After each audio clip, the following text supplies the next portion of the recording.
And at one contest, one of the first shows I ever went in, I was pumping up backstage, and Hoffman was there, and he came over to me and he said, "Young man, if I had a physique like yours, I'd walk around with my shirt off all the time." What's up, ladies and gentlemen? It's an honor to present to you three-time Mr. Olympia champion, widely considered one of the greatest physiques in bodybuilding history, one of the three bodybuilders to defeat Arnold Schwarzenegger, as well as one of the few Mr. Olympias under 200 pounds. You've been a massive inspiration to me, as well as myself and my own journey and many others, as someone who's built such a beautiful legacy that one could win Mr. Olympia through aesthetics and symmetry rather than size and mass. And I just wanted to say thank you for everything you've done. Well, thank you very much for saying that. I appreciate it. I mean, it's the hard work went a long way, so I just truly appreciate the legacy that you've left behind. Well, yes, it has been a lot of hard work, but I did like it, and I still do it. So many successful people tend to have a specific memory or string of events that have led them to do what they do at the level that they perform. And I'm nothing special at all, but I know from my own experiences, being really the best thing that I know, a lot of what sparked me to get off my ass and make a move as a kid was constant pressure and the disparaging from my own family, being a child in a conservative immigrant family, and then also being subject to some bullying and racism in the place I lived in College Station, Texas at the time, late 1900s, early 2000s. So I'm sure this is still a factor, but what is your earliest memory that defined you to become three-time Mr. Olympia that you are today? Well, I always wanted to go as far as I could with bodybuilding, and I started at an early age. I was 14, and I just kept at it. One thing led to another. I won everything I could up to that point. I won Mr. America, 1968, and then a week later I won Mr. Universe, beat Arnold Schwarzenegger, who had just won in London, so that was a big thrill for me. Moved to California after that, became friends and training partner with Arnold, and then it just grew after that. I won Mr. Universe 3 times, and then entered the Mr. Olympia in 1970, 77, 78, 79, I won it. And here I am today, no longer competing, but working to help other people reach their dreams. How did that feel to be gym partners with your biggest rival? Well, it always feels great to reach your goal, and no different with that. And I was just happy to have being able to do it. But I realized that that's not the end of everything there is in life. So I had other things I wanted to achieve too. I was teaching school at the time. I got a degree in secondary education, and I was a mathematics teacher for 13 years. And I did that up until 1977, and then I retired and became a bodybuilder full time. And that's when I won all the titles. Yeah, I did. I saw that you're a mathematician and a chemist as well. I take that to heart. That's something that I really relate to. I actually I got my degree at Purdue University in mechanical engineering, and here I am. I have the degree, but everything I put my heart into is all bodybuilding right now. It's good to be able to work for yourself, because if you don't, you're just living to somebody else's standard. And I didn't like that so much. I did it, up to a certain point, and then I just worked on everything on my own terms. I came out with books, published material, and that's what I do now. I have a facility in La Mesa, California, where I teach people how to train with weights. I have a fully equipped gym, and have a mail order business, sell amino acid supplements, and teach people how to train with weights. Wait, so can you tell me a little bit about your title of being a chemist? Say that again? Can you tell me a little bit about your title being a chemist? Because I know, at least from the stories, that you used a lot of different types of supplements. Well, I was a chemistry major in college, for one thing. That had something to do with it, I'm sure. And then I got the nickname, I think it was from Artie Zeller, who was our photographer. He called me a bodybuilding scientist because I was very scientific about how I approached everything I did. I took supplements. It was all regulated and measured out. And it's sort of related to that, like something like a chemist would do. And the name stuck. Gotcha. Well, Something that's kind of fascinating to me is at the time, bodybuilding and fitness knowledge wasn't nearly as available as it is today. So, how did you learn all of these things? Did you have a mentor? Trial and error. I had access to the knowledge of a lot of people who had gone before me, and they readily told me everything they knew, and I benefited and progressed from that. People like Reg Park, Bill Pearl, Sergio Oliva, you know, Franco Colombo, Arnold. And so, it all contributed to what I was able to do. And I learned from my mistakes. I didn't get it right the first time, but I did learn. And, I moved forward. Where did you meet a lot of these guys, like Rich and Frank? Could you say that again? You're not coming through very loud. Oh, sorry. Where did you meet a lot of these guys, like Rich and Frank Colombo and? Well, mostly it was at Gold's Gym. And after I won the NABA Mr. Universe, I got offers to travel to different parts of the world, like go to South Africa to meet and train with Reg Park, to go to Malaysia, go to Japan, train there and do exhibitions. So it was, it opened my eyes to what was out there for bodybuilding. Can you tell me a little bit about this transition though from teacher to bodybuilding? What in your life placed you from that position as, a mentor to kids in mathematics and chemistry to Gold's Gym, where like your legacy was built? It wasn't much of a transition for me because I was doing both of those the whole time. I was training at the gym and I was teaching school, and I was working out at the gym, so that didn't change much. I just continued to do what I always did, and then when I dropped out of teaching school, I had more time to fully pursue bodybuilding and train more, and that's what I did. Gotcha. I think this is a conundrum that a lot of kids these days run into, is they're trying to decide between their passion and going to college, or their passion and like finishing their degree or something like that. And something I took from Alex Hormozy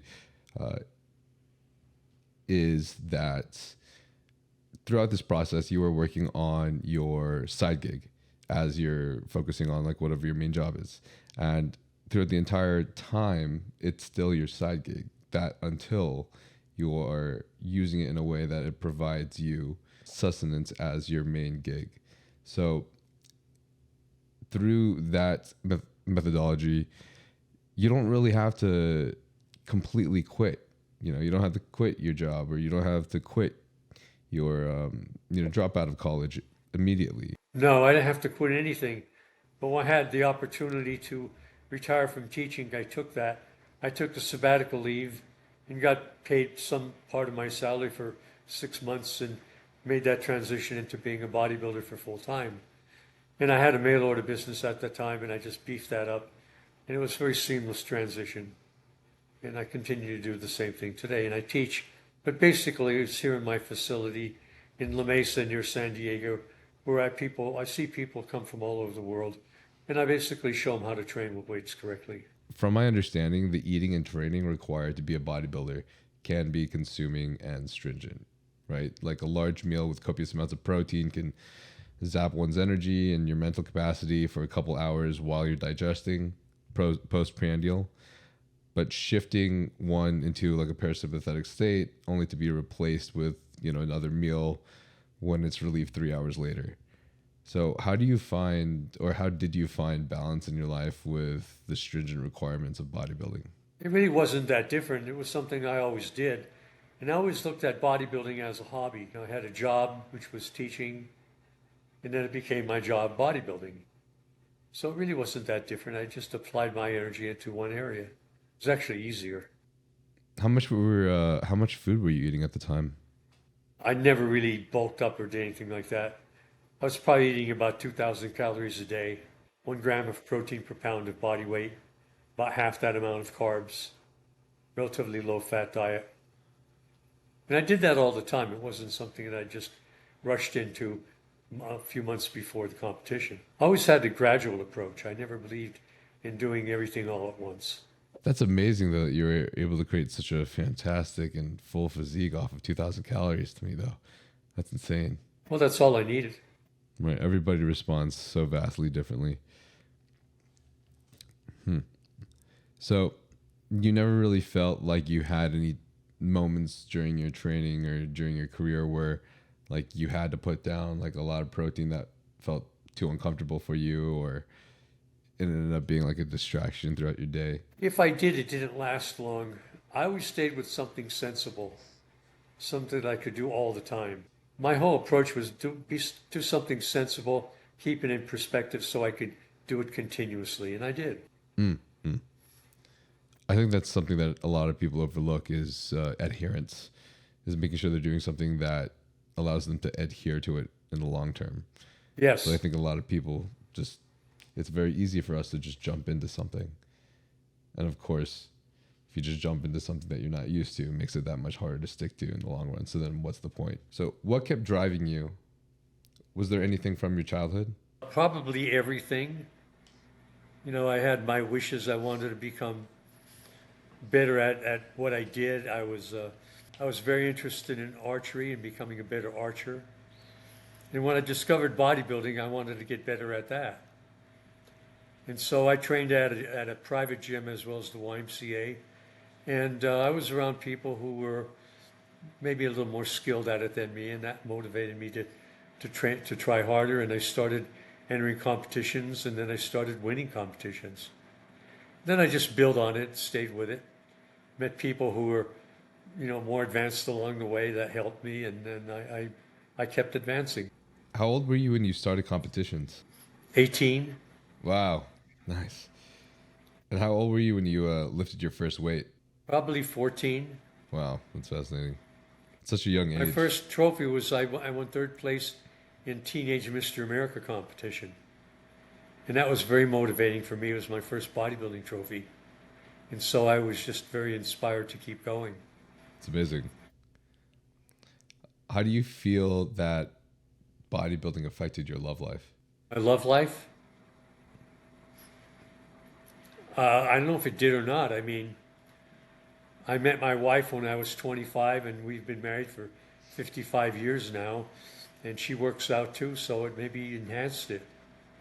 If you don't mind me asking, how did you meet? Well, I was teaching school, and her younger sister came up to me one day with the muscle magazine that I was in, asked for my autograph, and then asked me if I would like to meet her older sister. So I agreed, and then I had a date, and we took it from there.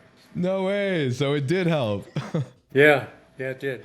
And then we were married a year later, and that was 1967. That's awesome, man. That's so awesome. That's a great story. Well, congrats to your marriage. Thank you. So, what up in your life up until your final Mr. Olympia win made you anxious? I didn't get that. What in your life up till your What in your life up till your Mr. Olympia win made you anxious? Nothing made me anxious. I'm a pretty calm person, and I've practiced meditation for a long time. So I continued to do it, and I was basically very, very calm most of the time because I continue to practice. I still do. I think that's I think that's a it's a powerful practice that you can incorporate. I think at least I myself I still do experience bouts of anxiety here and there. Maybe not all the time, but just like any normal person, I tend to have it. And so I find that my biggest practice is meditation as well to overcome those. Good, good. So do you meditate on a regular basis? I do. As of recently, to be honest, I've skipped a few days here or there, which of course I'm not proud of, but I always make sure, especially in the moments where I feel like it's needed, or the moments where I feel like even maybe some what is it called? I can't remember. Andrew Huberman was talking about how there's a type of meditation, but instead you're laying down, but you're still just meditating. You're not actually falling asleep. But every time I feel like I need to give my brain a break, or even my heart a break, it's a moment where I feel like I should meditate, even if it's just for 5 minutes. I was just saying that even in the times, I was just saying that even in I also have bouts of anxiety here and there, and whenever I need it, whenever I feel like my brain needs a break or my heart needs a break, even if it's 5 to 10 minutes, I'll take a moment of meditation, and Good. it always helps. Sure. Well, I make it a What would practice to do it every morning. So it's something I do regardless and helps me maintain a calm, even keel mood. I feel like that's probably one of the most effective places someone can implement it is in the mornings. Yes. I myself actually implemented a meditation as well as about of writing 5 points of gratitude each morning, and I found that it really just completely changed my perspective every day. Keep a journal. I write it down in my notes on my phone, so I have like a digital journal. Very good. You know, there are a lot of ways you can do that. And I kept a journal for a while. Now I just sort of keep track of everything mentally that I do. So, what would you say was your biggest challenge throughout your career? Probably winning Mr. Olympia. All 3 years was challenging. Different competitors each year. First year was Ed Corney, 77. Second year was Robbie Robinson, great competitor. Third year was Mike Mentzer. And I managed to, win over all of them. I think I outsmarted them in a way. How so? I focused on what I needed to do, on what was absolutely necessary. It's mainly on my posing. I really practiced my posing and presentation a lot, whereas I don't think anybody else did as much as me. Then I also worked on my keeping a suntan up. I tan on a regular basis. So between those two things, helped me get it together for the show. And then I took a lot of photos too. My wife's a photographer, and we'd have sessions every weekend. We'd go out and take photos. So I got feedback on what I look like.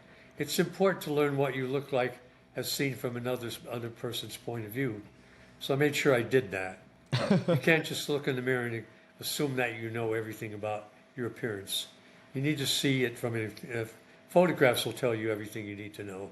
You just need to do it. I think that's why a lot of people take videos of their workout form and their posing these days, is because Videos are great too. That's actually more like it. But still photos are great because you see what you look like in the poses. A lot of people don't really put much attention on that part of it. Because when you pose, you have to hold the pose for a good 5 to 10 seconds. It's not just zipping through it without stopping. So I emphasize that. I feel like I actually earned my pro card, not because of my physique compared to the other people on stage, but because of my posing and my stage presence. From what I remember, the top five, the other guys in the top five of my class their physiques were bigger than mine, and I felt like they were also more full than mine. Good. A lot of them were older as well, but I'm very, very confident, at least from what it seems the judges said, that mine was from my posing as well. So that's why I look up to you a lot. I'd say for the benefit of this interview, you need to talk a lot louder. Man, Yell. Try I am- yelling. try yelling. Okay. Like that. Okay. All right. What was I saying? Yeah, posing. Yeah, right. I was talking about posing. Okay, so you were talking about some of the people that you were competing against, like Mike Mentzer.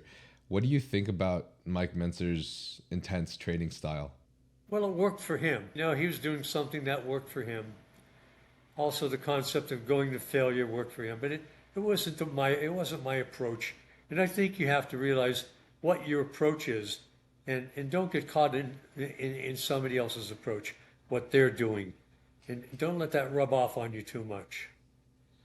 And I never did.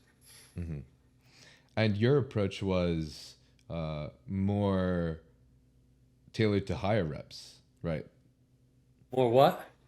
Was more tailored to higher reps, if I'm correct, right? Well, 8 to 12 reps is all what I did on everything.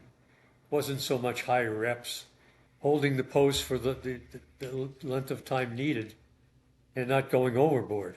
So there's a quote that I love from you that I personally resonate with highly. You said, bulking up, training too heavy and getting injured, just doing stupid stuff. A lot of times you push yourself too hard. It is difficult to know when you should rest and when you should push hard. That is the quandary that everybody wants to know. Could you expand Well, on this? you should be able to know what that is after doing it for a while. Don't do stupid stuff. Do what works. Keep doing what works. Don't do experiments that are dangerous. Like, don't try new things right before when you have to reach your peak, let's say for competition. That's not the time to experiment, you know? Build a repertoire of things that work in your training and then build on that over time, and then you have more and more you can draw on. That's all I did. I heavily agree with this. Back in my several years ago, I understand that programming is extremely important when it comes to training, but for some reason, I had this mindset that every time I had to go in the gym, if I wanted to be the best, I had to put my absolute all into it. But in my perspective, that meant blasting my brains out as heavy as I could go, going as hard as possible every single time. And I realized I started accumulating this heavy brain fog every single time I'd go to the gym, especially on leg days, where I just feel basically dead for the next couple days. And then the next time I come to do legs again, it would be really hard to get back to my original weight. And I realized after time, I started incurring hip injuries and shoulder injuries because I was benching too heavy and squatting too heavy without like taking a little bit of rest and recovery. So I think even though everyone presses that you need to train hard, I think a lot of people undervalue training smart. Well, you have to know what works. And like I say, don't do stupid stuff. Don't do things that are dangerous, that could get you injured, because injury is what stops you. And you don't want to be doing things like going to failure all the time. You're going to get hurt sooner or later. Do things that work. The main goal is to get a good pump on everything you do. And so when I work out, I do a set, 8 to 12 reps, and then I stretch right after the set. My whole workout is like that. Do the set, do the reps, and then stretch 10, 15, 20 seconds. And I always get a great pump when I work out. So I know that you were expressing your belief that you need to just keep an eye on your own training style and what works for you. But I know someone that wanted me to ask you what your view was on Arnold's volume training style. Wait, say that again. I'm going to try to get my wife in here to pump up the volume. Oh yeah. hmm Someone wanted me to ask you what is your view on Arnold's volume training style. Well, I train like that a lot myself. I did, it wasn't really high volume, but, I always did at least 10, 15 sets per body part, sometimes 20 sets per body part. Well, we trained together for quite a few years, the early 70s, and it was very similar. Everybody at Gold's Gym at the time sort of trained the same way. And, it was always, 3, 4, 5 sets of an exercise, 3 or 4 exercises per body part, a split routine. Usually Arnold's routine was chest and back day 1, legs day 2, delts and arms day 3, and I did something similar, working each body part twice a week. What was your split if you said it was similar? I found what worked best for me was pulling muscles, which back, biceps, and forearms day 1, legs day 2, which was the same, pushing muscles, chest, shoulder, triceps, day 3. It was a little bit different, but not that different. Okay. That's similar to mine. I just put shoulders on their own day since for some reason I noticed that my shoulders would be underdeveloped if I didn't have them on their own day. That's all good, it's whatever. hmm I think that's also because I think modern bodybuilding, I've noticed the shoulders have become bigger. People have focused a little bit more on delts. So I think that's another partial part of the reason. I don't know, I always worked them, but I never had a problem with, getting a good shoulder workout. When you think about everything you do for upper body, it works your shoulders. This is true. When you work back, you work your shoulders. When you do chest, you work front deltoids. When you work your arms, you work front deltoids. When you work triceps, you work, more rear deltoid. So it all comes into play. This is probably why I think some of us tend to overwork our front delts more than often than not. Possibly. That's why it's good to work the other areas more. More lateral raises, more rear deltoid work. Because they generally don't get worked as much. What are your thoughts on modern bodybuilding? I don't think too much about it. I think there's a lot of people involved in it, some great physiques, and they all look pretty good. I'm not so sure about how they're training, but they're doing something right. Like some of these guys, like Chris Bumstead, looks really good. Michael Hearn, friend of mine, looks really good. That doesn't compete that much, but they're really well built. Arnold had a saying: "If I had that body, I would win everything. If I had your body, I would win." That was his saying, and I believe it. I think that he would win because he had the mindset. So I think I have the mindset for winning. So I think with a lot of these people, they have really good genetics. I think if I had their bodies, I would win if that was my intention. Oh, I see. Okay. Like take Michael Hearn, for example. He's incredibly strong, which is a great benefit for somebody doing bodybuilding. If you're strong and you can use weights, you can really grow. And so, he's capable of doing outstanding things, and he's starting to do that. He has a phenomenal physique. I'm so impressed with how well he's able to keep it up at such an older age. Well, he's 53. It's not that old. By bodybuilding standards, he's good for another 10 years at least. I mean, honestly, dude, you you have a phenomenal physique your entire life. Even at your age, your physique just blows my mind. Well, it's not the same as it used to be, but, I realize it's possible for me, and I've adjusted to it. I'm not competing with anybody. I want to stay in shape, so I do what's necessary to do that. How do you, at such an amazing and healthy age, being so healthy and looking so amazing at the age of 81, especially for Mr. Olympia, what's your secret? I don't have any secrets. I basically train at least 3 times a week. I have my own private gym, which is downstairs from where I live. Training partner comes over 3 days a week and we work out together. And that's it. And then I'm always on a good nutritional plan. I eat well. I get enough protein. I don't dissipate. I don't, stay out all hours of the night. I get enough rest. I just do everything right. What kind of foods do you eat? I eat a lot of fish, eggs for breakfast, basically, and then fish for dinner, salads, vegetables, a little bit of whole grain toast, and that's about it. Not a lot of food. I'm a big fan of fish myself. Eat salmon Yeah. every day. Yeah, that's what I eat is salmon. I take amino acid supplements too. I'm heavily into amino acids. Amino acids in free form. I take those. I'm taking those for 20 years now. Wow. So, what do you think is the particular benefit of amino acids? The final form that protein becomes when I digest protein, it ends up as amino acids.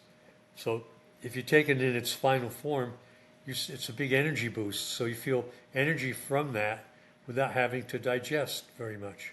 Oh, without having to digest very much. Yeah. You don't have to digest the protein to get the Right. amino acids because it's already in free form. It's already there.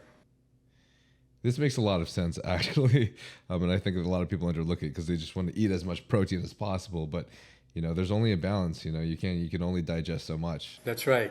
You can. So the idea is not not have so much you have to digest to get the benefit of it, and amino acids help solve that problem. Do you do any cardio at the moment? I do some. I don't do a lot. I do some treadmill, stationary bike at the end of my workout. How long? 10 minutes, 15 minutes. Okay. And then I walk. We walk our dog. We go to one of the lakes that are near where we live and walk relatively quick with the dog. But since I stay light, I don't really need to do a lot of aerobic activity, so I don't. Right. And I don't bulk up.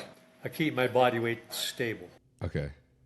I think you're doing everything right as well. I mean, from what I know, Peter Attia says 3 biggest factors to determining having a long life is strength, muscle mass, and VO2 max. And a lot of this is also related to just physical activity and movement. So, I mean, clearly you're doing everything. Yeah, I always stay the same. I weigh in the vicinity of 185 to 195 all the time. I don't go over that and I don't really go under that, so I'm right in that area. So what are your thoughts on the now modern day bodybuilding methodology of gaining all this mass at once and then losing all of it. You know, people are going on these intense bulking up 40 pounds, you know, cutting down 40 pounds. What are your thoughts? I think it's dumb. You know, you gain all that weight and then you lose all that weight. What's the point? You end up looking like you did when you started. Why? Why bother if that's what's going to happen? I think that if you run your training by what you look like in photographs, that's the most important thing to do, not by what you weigh or what you measure or what percentage of body fat you have, by what you look like as judged from photographs. That's your best clue as to how to train. I feel like if we could find this balance where we can judge from photographs and also, you know, not bulk up too heavy, too hard, I feel like that's going to allow us to have better control over the aesthetic placement of our proportions, how we build My our rule is proportions. don't bulk up. Don't do it. I mean, maybe a beginner might want to do that to some extent, but for advanced people, don't keep bulking up and training down. It's not going to get you anywhere. Work on what you have already and strive to maybe gain a couple pounds of muscle mass a year. You know, 2 pounds of muscle is a lot of muscle. Look how big a 2-pound steak is. Imagine if you carved that up and put it on different parts of your body you wanted to grow, what it would look like. It would look a lot different. So there's no need to gain all that weight and then have to lose it all. I agree. Henry Rambot says something that a lot of bodybuilders do wrong is that they bulk up, but they just bulk up to put on mass rather than bulk up to just put on muscle on the parts that they need for the right proportions. Yeah. I have a saying for them. Their ignorance is exceeded only by their lack of intelligence. Get it? If you had 5 exercises that you could do for the rest of your life, what would they be? The only 5 exercises that you had to use, what would they be? Okay, one would be front pull down. One would be a low incline dumbbell press, dumbbell curl, one arm dumbbell extension, leg press, calf raise, leg press and calf raise. I know that's probably more than that, but that's basically what I would do. Try to get in more than that. You said the second exercise was low incline dumbbell press? Yeah, like about 30-degree incline dumbbell press for upper chest, mid to upper chest. Okay.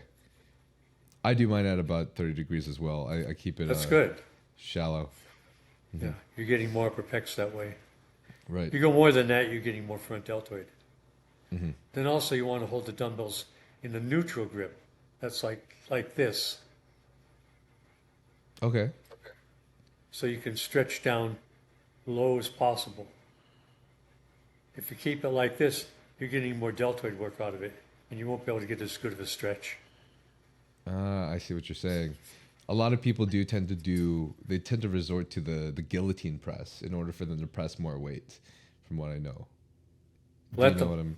what I'm That's my philosophy. Let them do it. Yeah. It's not me. It's them. Maybe they'll find out. Maybe they won't. But if Right. I'm competing with them, it's probably better they don't find out. I don't even know how many people have really found this out for themselves. I'm not sure if it does work for them. But when I go on an incline bench, if I do a dumbbell fly, I feel the most engagement in my upper pecs when my elbows are a lot closer to my lats than when they're just far out from my body. Always, every time. You mean holding your elbows lower instead Right. of that, more like Yeah. that. Even Yeah. with a fly. Sure. Well, you got to go by where you feel it and how you feel it. That's good. It's just always so funny to see all the arguments, you know, about where you should be putting your elbows when you're trying to engage your pec. It really just comes down to I think your mind to muscle connection. Yeah. My concept is leave people alone in the gym. Don't try to tell them anything. You know, why? Why would you want to tell them anything? They're into their own thing, and maybe you could learn from what they're doing. So I just mind my own business. Mm-hmm. So how did you achieve that famous vacuum that you have? Practice. Two things: hunger and practice. Hunger. Do it when do it when you're hungry. It alleviates hunger for, quite a while. And Oh, then wow. suck your stomach in as far as you can. And keep practicing and practicing. You get better and better at it. Also doing the pullover exercise, dumbbell pullover lying across the bench. The stomach vacuum, when you do it, it should really bring out the serratus muscles.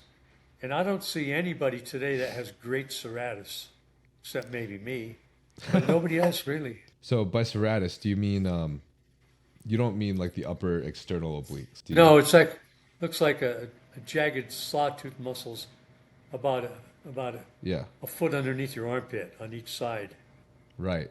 and they stick out. And you work that basically when you do pullovers, Uh-huh. if you do them the right way.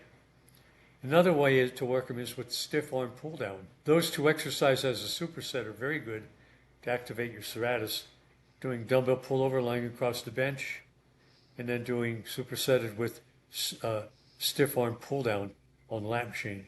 I totally agree with this, and I think the serratus is a very underworked muscle, and I think there's a lot of people out there that believe the serratus is the upper external obliques that looks like the fish gills that you do when you flex your abs, but it's not, right? You don't It's see really many just- people with good serratus anymore. I don't know of anybody that has it. I think it's just because it's such a small muscle group, and you can really only see Yeah, it they when don't really you work lift it. your arms. Yeah, they just don't really want to work it. I feel But that. it really makes all the overhead poses you do. Double bicep, overhead shot, stomach vacuum, abdominal pose. If you have good serratus, it really makes those poses look a lot better. I agree with that, especially from your epic vacuum shots, man. Those are Yeah, that's one of them. Okay, noted. Duly noted. We'll get right back to the podcast in a second, but I just wanted to take this break to thank you guys immensely because this podcast is my favorite content to create, and I couldn't have done it without you guys. Contributing to it will further help its growth and allow us to listen to more amazing guests, such as the one you're listening to today. So if you'd like to support the podcast, you can do so by rating us 5 stars on Apple Podcasts, Spotify, or anywhere you find your podcast, or subscribing to the YouTube channel. And if you would like to help fund the podcast, you can do so by using Nile for a discount off of Young LA clothing or huge supplements. Thank you guys again so much. We'll be right back to the podcast. Actually, one of my friends was telling me I don't know if you know of Joe Statics or if you've heard of Joe Statics before. Joe Aesthetics, Joe Statics. great name, but I don't know who he is. I mean, if your Super last great name is Aesthetic, you got it made there already. Yeah, facts. Somebody's calling you Aesthetic all the time. He was an amazing guy. But he told me actually to, every time the moment I wake up in the morning, just while I'm laying in bed, practice the vacuum. While I'm fasted, nothing in my stomach, Good time to do it. against gravity. Right. And I've never been able to do a vacuum my entire life until the last 2 months. Just practicing this. You know, the easiest way to do it is hanging upside down by your feet. Oh. If you had gravity boots, you remember gravity boots? Yeah. Well, you hook into an overhead bar, and so you're hanging upside down. And you can do a vacuum very easily that way because you get an assist from gravity. Oh, wow. No way. Also, on a declined bench, I have a table that tilts down 45 degrees and even more. It's very easy to do a vacuum in that low position. So those things will help you get it. But then also, after you get good at doing it those ways, you could just sort of bend over at the waist, put your hands on your knees, and then exhale completely. And then instead of inhaling, suck your stomach in. You keep doing that a lot, you'll get a good vacuum. And then come up straight, and then put both arms behind your head, and you'll have the vacuum pose. You said instead of inhaling? What was it again? Yeah. It's holding your breath without any air in your lungs. Oh. Don't inhale. Suck your stomach in instead. Everybody after this gonna see people in the gym hanging from bars upside down. Well, maybe. So, back at the time, what what were you eating? What foods composed your diet? Well, back when I was competing, I ate a lot of red meat. I usually ate about 2 pounds of steak every day. Now I don't eat any red meat. I eat mainly fish. It's mainly eggs for breakfast, 2 or 3 eggs, usually soft boiled, and then, about 8 or 10 ounces of fish, usually salmon for dinner. Do you have a reason for that? The change up? Well, it's a lot easier and like I don't know if it's cheaper or not, but there's less fat in that diet. There's no red meat. I mean, there's fat in red meat. Even if you get lean cuts, you're still going to get a lot of saturated fat, but there's no saturated fat in fish. So those are the reasons. I feel this as well. Red meat definitely has a lot of creatine, though. That's for sure. You have cravings? I said red meat definitely has a lot of creatine. Oh, creatine. Well, you can take creatine. Take it as a supplement. Did you take I creatine? don't, but I don't think about it. I don't really miss having creatine. I don't even know if I do or not. But I think it's one of those things. Creatine is one of the steps in the Krebs energy cycle where your body converts carbohydrate into energy. One of those steps is creatine. So I just rely on that for getting enough creatine. I feel like whenever I use creatine, even when I drink enough water, my skin gets extremely dehydrated to the point where I start having eczema. Not really sure if that's just something that happens to me, but Don't do it or do less. right. It seems like avoiding creatine for me has been Yeah, the best probably a good idea. choice. You don't have to do it. I mean, there's no real benefit to it. What's your favorite pose? I'd say probably arms overhead shot. This one, arms overhead. Wait, is that kind of the branded Frank Zane pose? Well, I never trademarked it, but maybe I should. I don't know if you could. That's one of my favorites. I look good in it, so that's one I always led with. I sort of opened with it and closed with it. And then the vacuum is another one too. My least favorite shots are side poses, like side chest, because I never really had a lot of thickness from the side. I had good width from the front and the back. And so I focused on poses that showed width from the front and the back. Right, accentuating your strengths. Yes. Whenever somebody asks me for posing tips, I always say it all has to do with your own physique and accentuating your strength. With So, your like, looking in the structure. mirror, right. So that's why the posing is What going looks to good on change you, for everybody, try it right? out. Take photos and see what looks the best. Then build around the photos. I have a personal friend of mine who I think one of the reasons why he won his last competition, he's probably one of the best posers I've ever seen, ever. And he practices every single day for hours. And I'm not sure why, but he gets a lot of hate from the industry because people believe that he lies about being natural. But he won Mr. Universe in the natural organization this year. So his name is Josh Manoy, and amazing posing. But whenever he poses, though, I think of you, and you're actually one of his biggest inspirations when it comes to posing. Well, good. Tell them to keep at it and ignore other people. They're just jealous is all it is. The thing about that is those people that are criticizing you are not better than you. They're not as good as you. Let them rest in comfort in that idea, because that's how it is. People that criticize you are underneath you on the scale of development. They're not above you. If they're above you, they won't do it. They won't need to. How did you deal with criticism in your career? I ignored it. Who cares? I basically in a contest, I want to impress the judges. That was it. The rest of the time, I wanted to take good photos, so you could see how I'm developing, and I have maybe something to publish.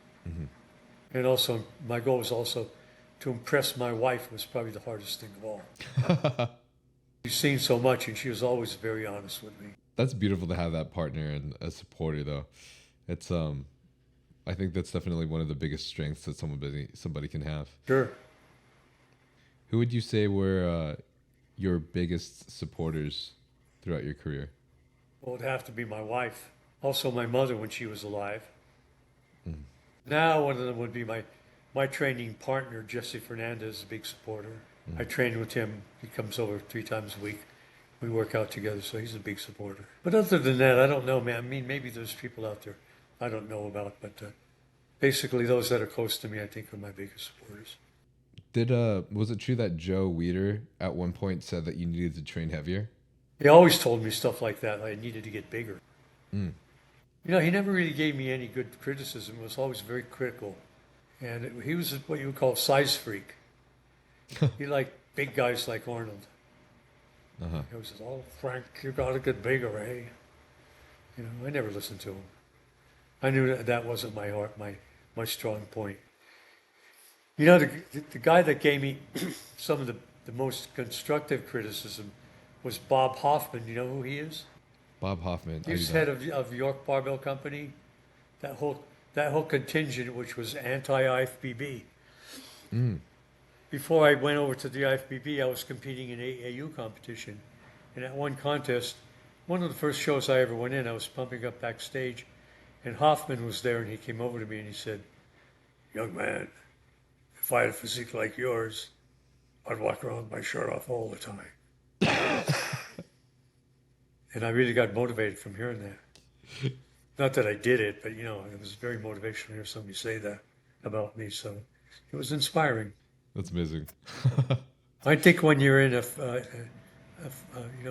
early stages of your career, to hear things like that from people in the know is very, very good for you. Very, very motivational.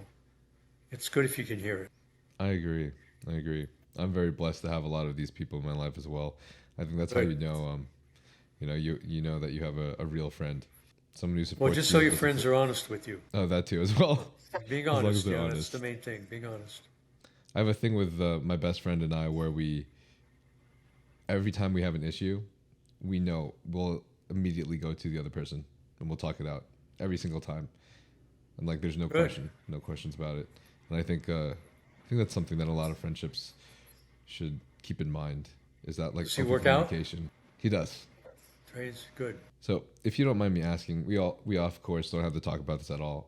But I know some of my viewers may be a little bit curious, but what are your thoughts on PED use and maybe the use during your era? I mean, steroids, Yeah. performance enhancing devices. Is that what that stands for? Performance enhancing drugs. Yeah. Well, you know, I think they're there and they always have been. I think that as long as you don't go overboard, it's something, you know, they were around when I was competing too. Just that nobody really stayed on them all the time. They would use them maybe 8 weeks before the competition to get an edge, and that was it. It wasn't something that was year-round, full-blown all the time. You know, it can give you an edge, but it's not something that you really need to keep doing all the time. I mean, it can have bad side effects. One is personality issues, being overly aggressive. You know, the other thing is issues with your skin, acne, you know, water retention. All those things can happen. It's best not to do it or do it as little as possible. Especially for somebody starting out like teenagers, don't do it at all because you have enough, your hormones are high enough that you can make good gains without doing it. It makes more sense if you're going to do them at all is to do them when you're older. Quite a bit older, actually, when your testosterone levels are very low. How much older would you suggest? Well, at least 40, 50, 60. And the thing is, too, is there are ways to boost your testosterone production by using natural compounds. Like one is fenugreek seed capsules. You know, amino acids like arginine, glutamine, branched chain aminos, all those help. So if you're doing all that, you're going to get a boost anyway. So I'd say don't rely on it. Don't rely on it. Mm-hmm. Mm-hmm. This is great advice. So what would you say to a kid who is competing and trying to compete for the Olympia and does want to start? Well, how good is he? Say he has How good is he without doing any of that? I'd say train as hard as you can, take other supplements other than that, and get as good as you can. And then, under maybe physician's care of somebody who knows about that stuff, then use it if you're going to use it at all. Don't try to figure it out yourself as trial and error. You could do more harm than good.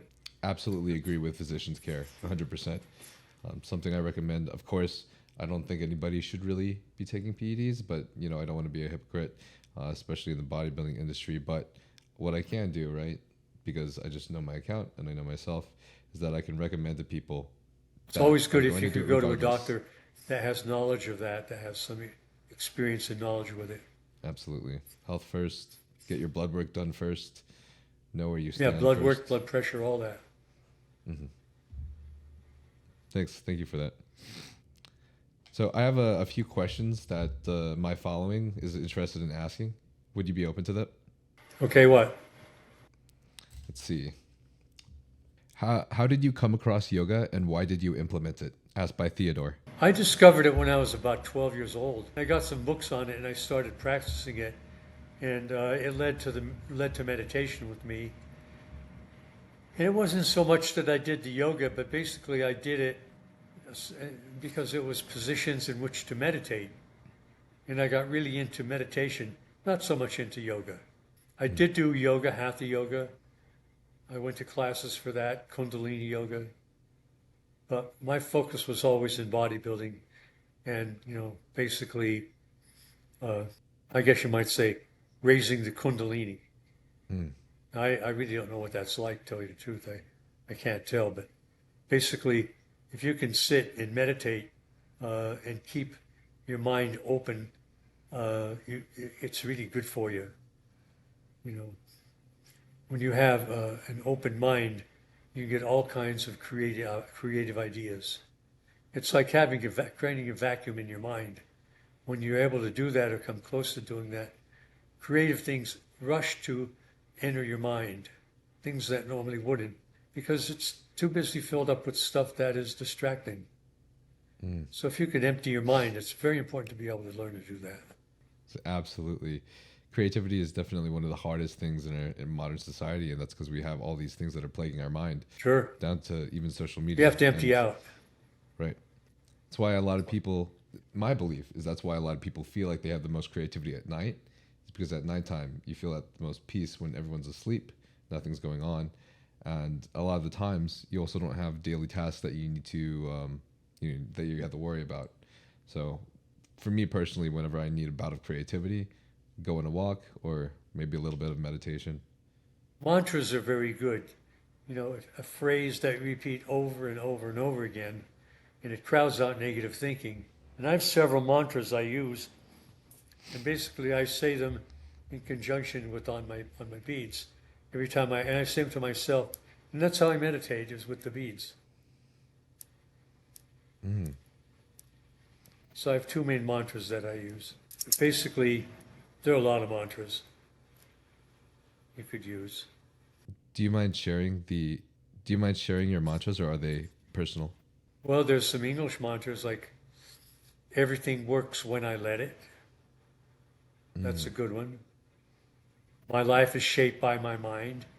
I become what I think. There's repeating the name of enlightened individuals like the Buddha. The main one is called the Nembutsu, which means name of the Buddha. Namu Amida Butsu. It's called the Nembutsu. That's very, very popular one. Mantras that have been repeated billions of times by millions of people have a lot of power. The Christian mantra, Jesus Christ have mercy on me, is another one. Christian mantra that is very, very powerful. So, there's a lot of them out there. You can just look around and find them.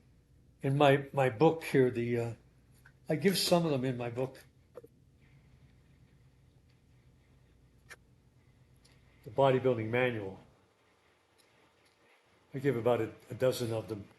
But, if you do some research, just do a Google search and you'll find a lot of them. I love those mantras, and I think some people believe that a mantra is just like telling yourself, oh, like you're amazing or you're this or that, and so it doesn't work. But that's not what the basis What's of wrong these with mantras that? are, right? Like What's wrong with telling yourself that? I don't see anything wrong with that. I don't think there's anything wrong with that too, but I believe there's some out there that say like this isn't true confidence. Just telling yourself isn't helping you become that. But I do believe that mantras of yours, such as "I become what I think," are some of the most powerful mantras out there, because that's truth, right? And that actually actively changes what you think and thus your reality of life. Yeah, yeah. There's an author, what you call it, he's a beat philosopher, Allen Ginsberg, and he's written some stuff.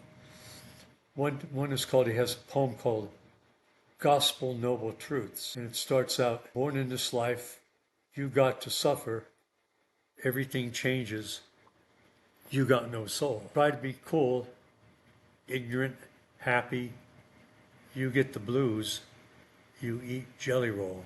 There is one way, you take the high road. In your big wheel, 8 steps you fly. Now that's the important part of what he's saying. It's a Buddhist thing. You take the high road, okay? In your big wheel, the big wheel is the Eightfold Noble Truth. That's the Buddhist law of right thought, right speech, right action, right view, right behavior, right livelihood. That's the big wheel. In your big wheel, you take those 8 steps and you fly. You're not bound to earthly considerations. So, it's very powerful. Thank you for sharing that. T-Bar asks, what was your biggest obstacle or challenge that you had to overcome in your life? I would say maybe having enough money to do this the way I would like to do it. I always had to work for a living. And so I was able to teach school for a while, but I had a lot of free time. Not a lot of free time, but enough free time to be able to pursue it. What's that you're drinking? You'd be, I think you'd be happy to hear it's aminos. What does it taste like? It's like fruit punch. Then it's more than aminos. This is Aminos true. don't taste good. Some of them do, like the gluconeogenic aminos, like glutamine, glycine, taste sweet. The rest of them are very bitter. Arginine, very bitter. So depends on which ones you're getting. So, they could be good. If you can get them down, they're good. That's why we take them in capsules, a lot of them, because they don't taste good. This definitely has some extra sucralose in there for sure. Yeah. Well, to give you a boost anyway. Okay, what else? Zach asks, how do you know what it takes, or how do you know that you have what it takes to become Mr. Olympia? Well, you get feedback about that. Other people tell you. You compete. You put yourself out there and you get feedback. It's through feedback from other people, from authorities whose word you respect. You can't tell yourself. You have to have other people tell you. I agree. I think every great athlete has had a coach, and every great athlete needs a coach, especially in bodybuilding. Well, coaching is good, but you don't know. I never had a real coach. Basically, I just got feedback from whatever I was involved in, and that sort of was my coach. And you can't be conceited about it anyway either.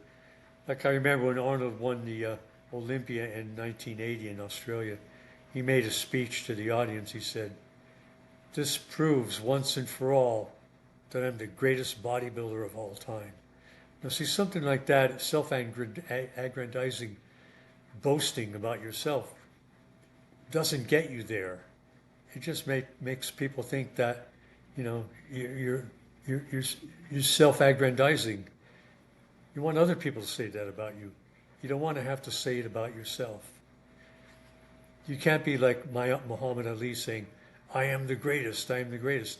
It doesn't work that way. You want other people to say it about you. So don't go around bragging. It just turns people off. Let them say it about you. Be modest, be humble. JMM asks, what's the heaviest you were ever on a bulk and the heaviest you were on stage?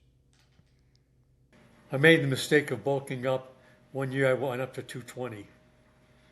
But I was fat already at 220, so I came down to 190, and I never really went up above 195 after that. So I always kept my weight between 185 and 195 ever since. Jan Nobsko asks, what's the biggest life lesson you've learned from bodybuilding? Huge fan, by the way. Do it as a hobby, not as a profession. Very few people can. You know, do it as something you enjoy and something you don't have as the only thing going for you. Do it as something that you enjoy doing and that you can do in your leisure time. Very few people can do it in a professional way. So maybe someday you'll be able to do that. But at first, don't do it that way. Do it as a hobby. It's still a hobby for me. I mean, not a profession. I mean, you might think it is, but it's not. It's still a hobby. I think that's great advice. A lot of people want to create and turn their passion into their career, but in turning your passion into your career, you run the risk of turning your passion to a job. Yeah. And You don't want that it as a passion. job. Mm-hmm. Addie asks, what type of cardio did you do when you were at your best? One of the most effective forms of cardio is when I was in Palm Springs, I would work out during the late afternoon, morning and late afternoon. And then when it got cooler around 8 or 9 at night, I would do 6 laps on the high school track. That's 1.5 miles. And that really did wonders for my leg development. And I found that was really the best cardio I did was that. Running 1.5 miles. Wow, nice. Not real fast either. About I 8-minute mile. I found a lot of development I found for my legs too was whenever I was doing any form of cardio that involved incline or involved some weight. Yeah, walking, running on incline is great, but also decline is good too. Doing the incline-decline function on a treadmill that goes up and down is great as well. There are a lot of ways you can do it. Stationary bike is pretty good too. Jose asks, what was the diet advice that you gave Arnold after Arnold placed second to you in 1968? I didn't give him any advice because he had his own thing. His advice to me, he said, you could eat anything you want, just so you eat a lot of it. That was his advice. I was thinking, God, that doesn't work. Not for me. Eat anything you want, just so you eat a lot of it. Come on.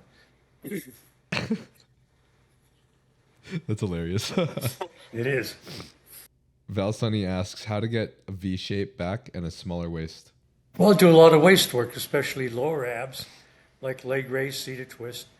And then lats, upper lats, mainly front pull down, wide grip chins, leverage rowing. Do the back exercises and do the waist exercise. And don't eat a lot of food at one time. Keep your waist trim. Don't eat a lot of food at one time. That's the hardest thing for bodybuilders these days. And I think that's the issue that's contributing a lot to, our gut issues and the bodybuilder gut. That's a realization you have to come to yourself. You can't have everything. I mean, you got to do things the right way. And that's one of them. Mm-hmm. Even stop eating while you're still a little hungry. And then Reuven asks, stay hungry longer. That's good advice if you want to eat a small waist. When you start getting hungry, don't eat. Put off eating for another hour. If you can do that, you're going to see your waist get smaller. Stay hungry longer. my personal advice to kids these days that are still trying to eat enough food to gain mass, but want to keep that small waist and taking the advice from you, I would say is figure out the foods that react with your gut in a beneficial fashion, the ones that don't upset your gut or your digestion, because that's where you find a lot of bloating issues. That's where you find a lot of slowing of digestion, a lot of gut issues. And even though fiber is great, I think only making sure that you have a certain amount of fiber per day and not exceeding to the point where you become bloated, I think is also pretty important. Food combination is important. Knowing what to eat at the same time. Like, I would not drink a lot of coffee and fruit at the same time.